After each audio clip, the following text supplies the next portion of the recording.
Saudari-saudara yang terkasih di dalam Tuhan Yesus, pada setiap tanggal 11 Februari kita memperingati Santa Perawan Maria dari Lourdes, Santo Saturninus, dan Santo Gregorius II.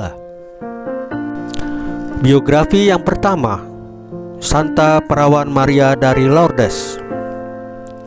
Hari ini kita merayakan peristiwa Maria menampakkan diri kepada Bernadetta Soubirous di Gua Masabelle, Lourdes, Prancis pada 11 Februari 1858. Kiranya perayaan ini mempertebal iman kepercayaan kita kepada Bunda Maria dan semakin menyemangati kita untuk turut di dalam karya penyelamatan Kristus.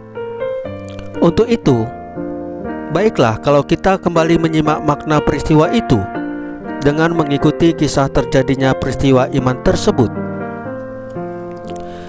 Bernadetta adalah seorang gadis desa yang sederhana, miskin, dan buta huruf. Ketika ia sedang menggembalakan domba-dombanya, tiba-tiba ia melihat seorang wanita cantik berdiri di mulut gua itu. Wanita itu tersenyum manis dan tampak sangat ramah kepadanya. Dalam keheranan dan ketakutannya, Bernadetta pun merasa suatu kegembiraan yang sungguh dalam. Tidak lama kemudian, wanita itu menghilang dari pandangannya. Bernadetta pun pulang ke rumah dengan gembira, bercampur takut. Pada 25 Februari, wanita cantik itu menampakkan diri lagi kepada Bernadetta. Kali ini wanita itu menyuruhnya minum dan membasuh mukanya. Namun, dari manakah ia mendapatkan air untuk minum dan membasuh mukanya? Ia sendiri pun tidak membawa air dari rumah.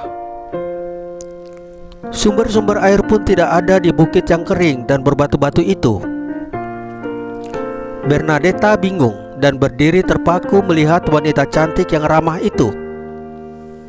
Lalu, wanita itu menyuruhnya menggali tanah di depan gua itu. Bernadetta pun mengikuti saja suruhan wanita tidak dikenal itu. Belum seberapa dalam lubang itu digali, mengalirlah air dari dalamnya. Dengan air itu, Bernadetta membasuh muka dan minum. Tidak lama kemudian, wanita itu menghilang dari pandangannya. Pada tanggal 25 Maret, Bernadetta kembali lagi ke Gua Masabelle. Di sana ia menyaksikan lagi penampakan wanita cantik itu. Kali ini Bernadetta memberanikan diri untuk menanyakan nama wanita cantik itu. "Siapakah engkau?" tanya Bernadetta. Jawab wanita itu, "Akulah yang dikandung tanpa noda asal." Bunda Maria menampakkan diri kepada Bernadetta sebanyak 18 kali. Kepada Bernadetta, Bunda Maria berpesan agar semua orang Katolik berdoa untuk orang-orang berdosa, supaya mereka bertobat dari cara hidup mereka yang sesat. Bunda Maria pun meminta agar di tempat itu didirikan sebuah gereja dan diadakan ziarah. Atas perintah Uskup Lourdes, kejadian ini diselidiki dengan seksama. Akhirnya, peristiwa penampakan itu dinyatakan benar dan sah. Pada 1864, sebuah patung Bunda Maria ditempatkan di gua itu, dan pada tahun 1876 dibangunlah di situ sebuah gereja yang megah. Setiap tahun, lebih dari 1 juta orang berziarah ke Lourdes. Banyak orang sakit yang berziarah ke sana menjadi sembuh secara ajaib. Demikian pun setiap peziarah yang mengunjungi Lourdes sungguh merasakan suatu kedamaian jiwa dan kebahagiaan batin. Sebuah biro penyelidikan didirikan untuk meneliti penyembuhan-penyembuhan yang terjadi atas orang-orang sakit yang berkunjung ke sana. Semoga hari raya penampakan Bunda Maria di Lourdes ini mendorong kita untuk menghormati Bunda Maria dengan lebih tulus sebagai Bunda yang senantiasa menghendaki keselamatan kita. Biografi yang kedua, Santo Saturninus.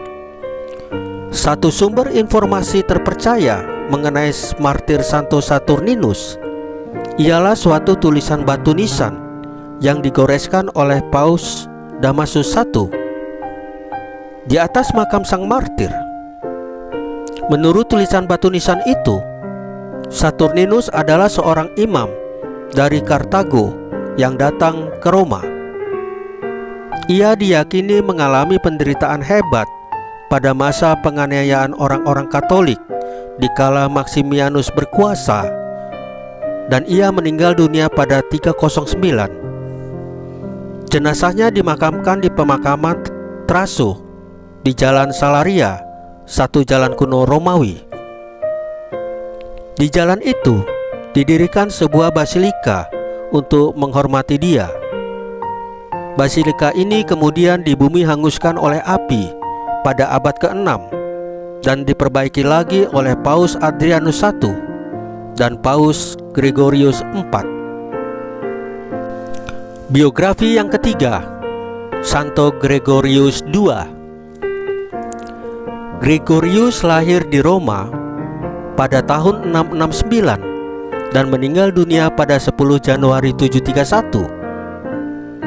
Gregorius dikenal sebagai seorang paus abad ke-8 yang mendukung sekaligus melawan kuasa negara serta gigih mempertahankan hak-hak paus. Sebelum menjadi paus, ia bertugas sebagai bendaharawan tahta suci dan kemudian ditempatkan sebagai kepala perpustakaan kepausan. Ia adalah pustakawan pertama dari tahta suci. Masa kepausannya berlangsung pada tahun 715 sampai dengan 731.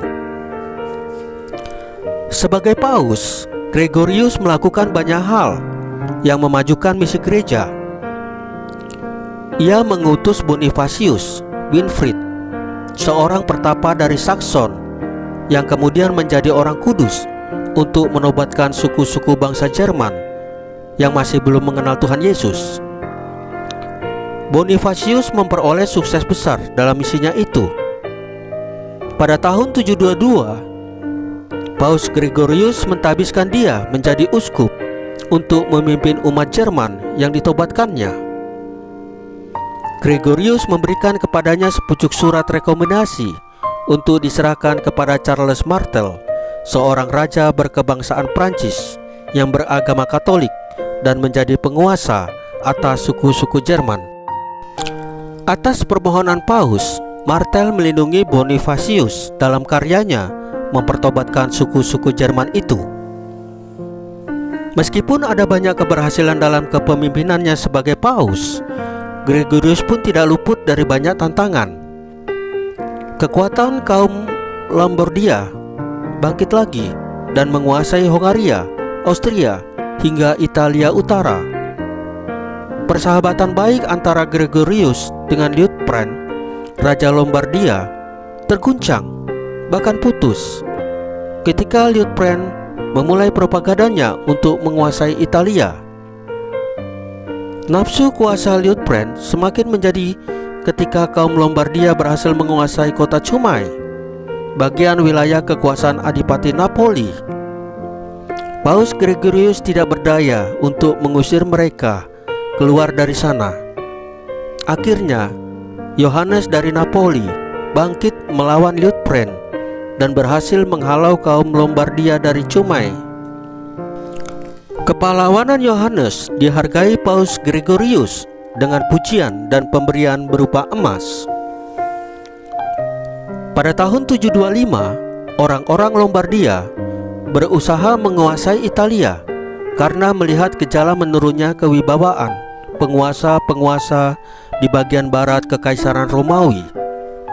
Mereka mengincar tanah-tanah kekaisaran di Italia Utara, meliputi Ravenna sebagai ibu kota provinsi di bagian barat Kekaisaran. Mereka berhasil menguasai kota Ravenna.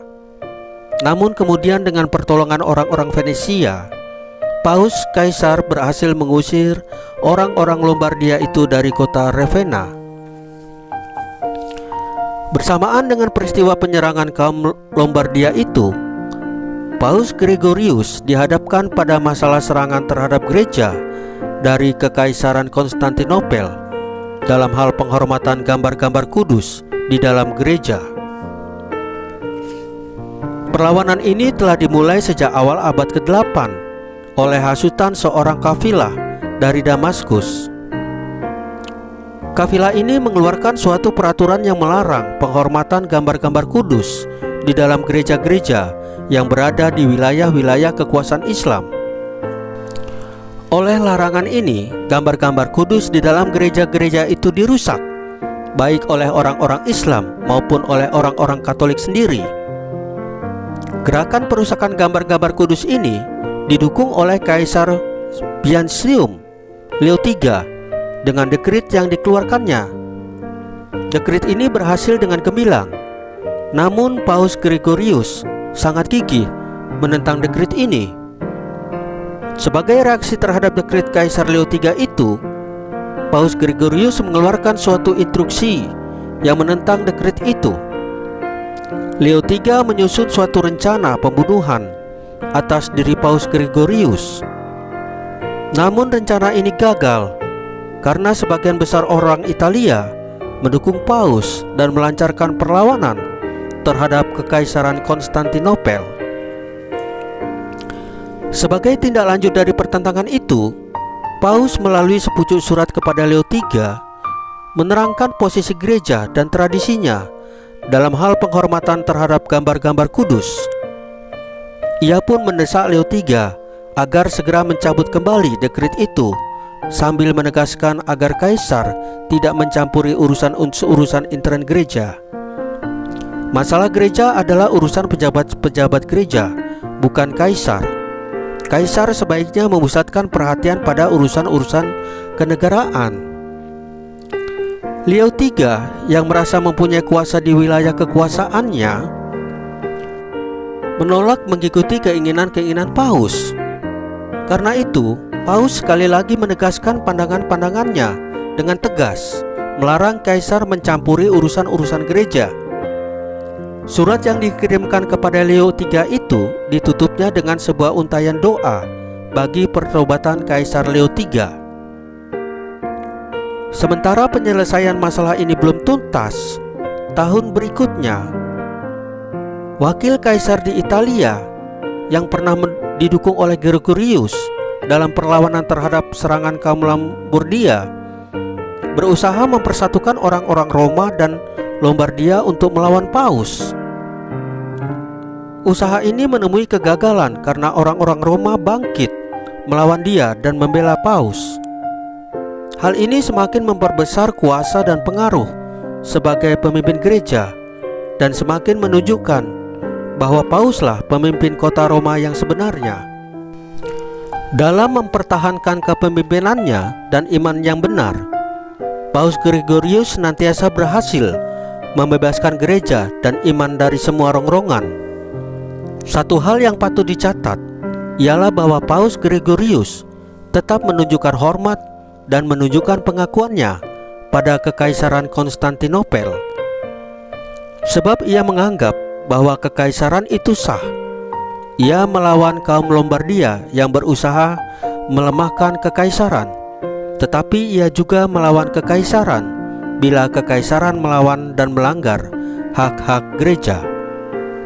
Gereja merasa sungguh kehilangan Gregorius ketika ia menutup mata pada 10 Januari 731. Gregorius telah berhasil meletakkan dasar-dasar pijak yang kokoh bagi gereja. Setelah masa kepausannya, kuasa Paus di dunia barat menjadi semakin kuat, sementara kuasa imperial di timur melorot dengan deras. Saudari-saudara yang terkasih di dalam Tuhan Yesus, Santo Santa adalah laskar Kristus, saksi Kristus. Mereka percaya kepada Tuhan Yesus dan menjalankan firman Tuhan Yesus. Mereka rajin berdoa dan mengandalkan Tuhan Yesus dalam hidup mereka sehari-hari. Mereka rendah hati dan selalu menolong siapa saja yang membutuhkan pertolongan, karena mereka percaya bahwa Tuhan Yesus adalah jalan kebenaran dan hidup. tidak ada seorang pun yang dapat sampai kepada Bapa kalau tidak melalui Tuhan Yesus. Marilah kita mencontoh cara hidup, cara berpikir, dan cara berperilaku hidup mereka. Tuhan Yesus memberkati kita semua. Amin.